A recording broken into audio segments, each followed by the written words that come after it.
வணக்கம். டெல்லி செங்கோட்டை கிட்ட வந்து பார்த்தீங்கன்னா, நேத்து கார் குண்டு வெடிப்பு. இந்த சம்பவத்தில வந்து கிட்டத்தட்ட ஒரு 10 பேர் உயிரிழந்திருக்காங்க. இதுக்கு வந்து யாரு பொறுப்பேத்துக்கணும்? பாஜக அரசு தான் பொறுப்பேத்துக்கணும். பாஜகல இருக்கிற உள்துறை அமைச்சர் தான் பொறுப்பேத்துக்கணும். அவர் வந்து அவருடைய பதவிய என்னால சரியா நிர்வாகம் பண்ண முடியல அப்படின்னு சொல்லிட்டு, அவர் பதவிய ராஜினாமா பண்ணியிருக்கணும் அப்படின்னு சொல்லிட்டு கர்நாடக அமைச்சர் கார்கே அவர் வந்து இன்னைக்கு பேசியிருக்கிறாரு. எதுக்காக இந்த மாரி பேசியிருக்காரு அப்படின்னா, எப்பயுமே வந்து ஒரு தேசிய பாதுகாப்புல வந்து ரொம்ப பொறுப்பா இருக்கணும். இப்படி ஒரு சம்பவம் நடக்குது அப்படின்னா, உளவுத்துறைக்கு தெரியாம இருக்குமா? இல்ல உளவுத்துறை தாண்டி இவங்க வந்து செயல்படுறாங்களா? என்ன அப்படிங்கிற ஒரு விஷயமே புரியல. பாதுகாப்பு தோல்விய வந்து அமித்ஷா வந்து பொறுப்பேத்துக்கணும். அவர் தான் வந்து உள்துறை அமைச்சரா இருக்கிறாரு. இப்படி ஒரு சம்பவம் வந்து டெல்லியில மெயினான ஒரு பாதுகாக்கப்பட்ட ஒரு இடத்துக்கு பக்கத்திலேயே இப்படி ஒரு சம்பவம் நடக்குது அப்படின்னா, இன்னும் என்னென்ன சம்பவங்கள்லாம் நடக்கும்? அப்படிங்கிற ஒரு கேள்வியும் அந்த அவர் எழுப்பியிருக்காரு. வேறு எந்த மாநிலத்திலும் சரி, இல்ல ஒரு நாட்டிலே நடந்தாலும் சரி, இந்த மாரி ஒரு சம்பவம் நடந்துச்சு அப்படின்னா, உடனே அவர் வந்து அந்த துறைக்கு சார்ந்த அமைச்சர் வந்து பதவிய ராஜினாமா பண்ணிட்டு, அதுக்கப்புறமா வந்து மன்னிப்பு கேட்பாரு. ஆனா இங்க வந்து அப்படி நடக்குதா? அமித்ஷா வந்து பதவிய ராஜினாமா பண்ணியிருக்கணும். பண்ணல. ஏன் பண்ணல? பிரதமர் மோடிக்கும், அமித்ஷாவுக்கும் வந்து ஒரு நெருக்கம் இருக்கு. இவங்க 2 பேருமே இணைந்து தான் செயல்படுறாங்க. அப்படிங்கிறது எல்லாத்துக்குமே தெரியும்.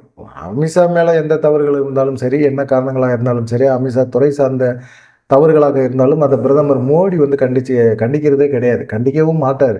இப்போ இந்த சம்பவம் நடந்துச்சு. இதுக்கு வந்து அமித்ஷாவ கூப்பிட்டு நீங்க உங்களுடைய துறைய வந்து பதவிய வந்து ராஜினாமா பண்ணுங்க அப்படின்னு பிரதமர் மோடினால சொல்ல முடியுமா? சொல்ல முடியாது. அமித்ஷா அந்த அளவுக்கு ஸ்ட்ராங்கா இருக்கிறாரு. பிரதமர் மோடிட்ட வந்து அவர் ஏதாவது ஒரு காரணங்கள சொல்வாரு. ஆனா, பாதுகாப்பு குறைபாடு அப்படிங்கிற ஒரு விஷயத்த வந்து தவிர்க்க முடியாது. அது நடந்திருக்குது. இத வந்து பொறுப்பேத்துக்கணும் பாஜக அப்படிங்கிறதுல வந்து ரொம்ப தெளிவா வந்து கார்கே வந்து சொல்லியிருக்கிறார். தேசிய பாதுகாப்புல வந்து குறைபாடு இருக்கு அப்படிங்கிறத மறுக்க முடியாது. ஒத்துக்கிட்டு தானே ஆகணும். ஏற்கனவே வந்து புல்வாமால அப்படிதான் நடந்துச்சு. மணிப்பூர்ல அப்படிதான் நடந்துச்சு. பிற இந்த மாநிலங்கள்ல நடக்கிற சம்பவங்களை எல்லாம் வச்சுக்கிட்டு, எ அமித்ஷா வந்து என்ன செய்யணும்? எல்லை பாதுகாப்புல வந்து யாரு பொறுப்புல இருக்குது அது? எங்க காங்கிரஸ் கட்சி தலைமையில இருக்குதா? ராகுல் காந்தி கையில வந்து இந்த பொறுப்பு இருக்குதா? இல்ல எங்க மாநில எங்களுடைய தேசிய தலைவர் கார்கே தலைமையில இந்த உள்துறை பாதுகாப்பு இருக்குதா? இல்ல.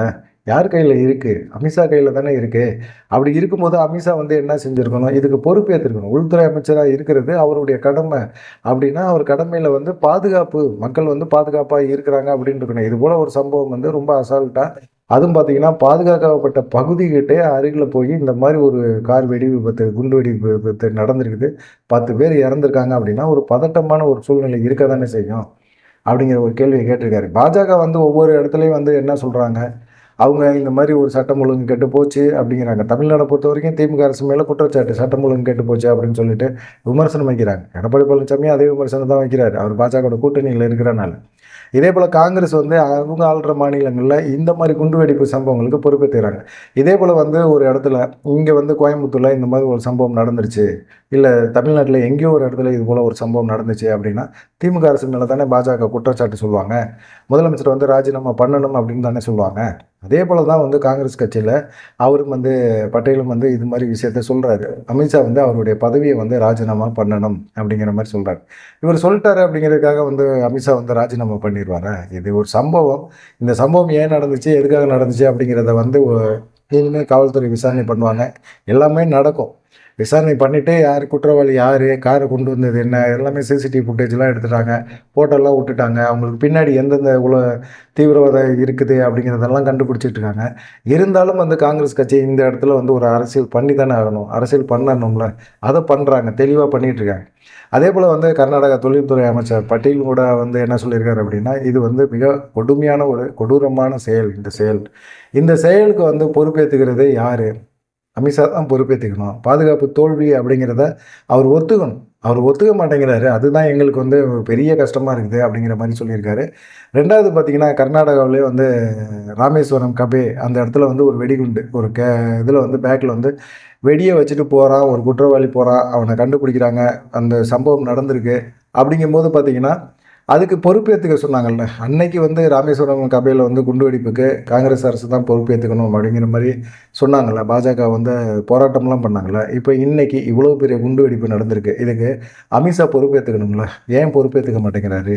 அப்படின்னு சொல்லிட்டு கர்நாடக தொழில்துறை அமைச்சர் பட்டேலும் இந்த மாரி ஒரு விஷயத்த கையில எடுத்து பேசியிருக்காரு. அமித்ஷா வந்து பதவிய ராஜினாமா பண்ணணும் அப்படிங்கிற மாரி தான் ஒரு விஷயத்த பேசுறாங்க. திரும்ப திரும்பவும் அதே தான் பேசுறாங்க. அமித்ஷா பதவியை ராஜினாமா பண்ணிட்டாரு அப்படின்னா, நடந்த சம்பவம் இல்லாம ஆயிடுமா? இல்லை வேற ஒருத்தரை வந்து உள்துறை அமைச்சராக போட்டால் இது போல் ஒரு சம்பவங்கள் எதிர்காலத்தில் நடக்காமல் இருக்குமா? சம்பவங்கள் நடக்கும். அதை வந்து 24 ஹவர்ஸும் கண்காணிச்சுக்கிட்டே இருக்கணுமா? கண்காணிச்சுக்கிட்டே இருக்க முடியுமா? அப்படிங்கிறது தெரியல. ஆனால் உளவுத்துறையும் வந்து கண்காணிச்சுக்கிட்டே தான் இருப்பாங்க.